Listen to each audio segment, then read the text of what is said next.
নেতায় নেতায় মিল নেই, কর্মীরাও দল আবারও ক্ষমতায় আসবে এ ধরনের আশাবাদ নেতারা ব্যক্ত করলো, কর্মীরা এই আশা কারণ দেখছে না এবং কর্মীরাও হতাশ হয়ে পড়েছে।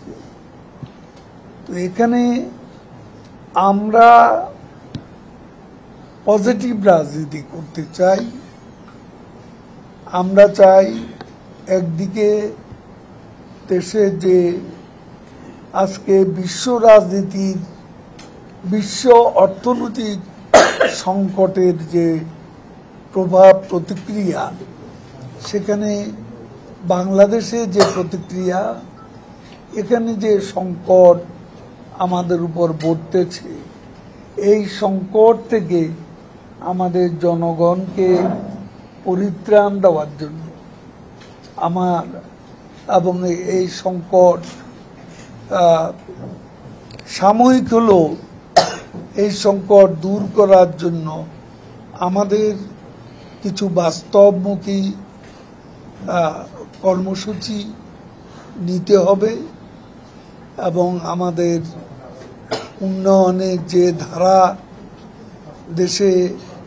বেকার সমস্যার সমাধানে আমাদের যে প্রতিশ্রুতি, আমরা আমাদের নির্বাচনী ম্যানিফেস্টোতে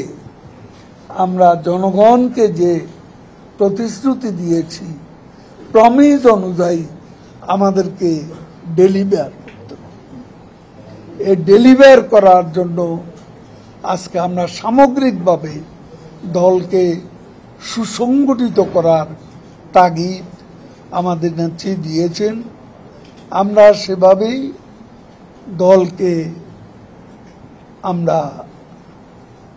সাজিয়ে নিচ্ছি এবং সাজাবো। এখানে উপজেলা নির্বাচন সম্পর্কে গতকাল আমাদের নেত্রী,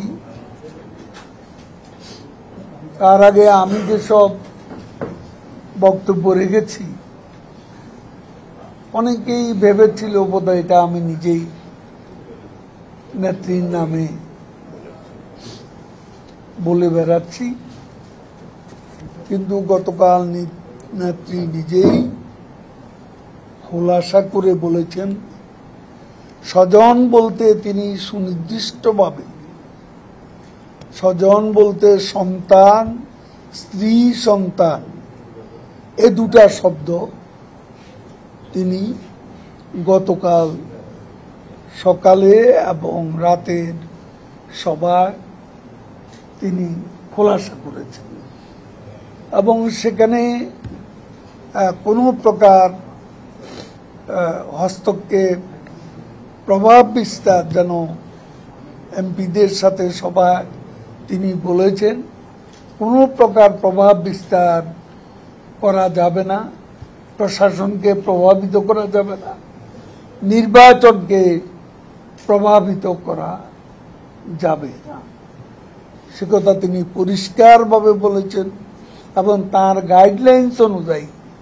আমরা আমাদের পার্টির কর্মকাণ্ড পরিচালিত করব এবং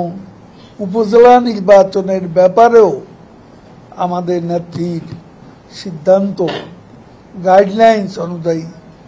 আমরা আমাদের দায়িত্ব পালন করব।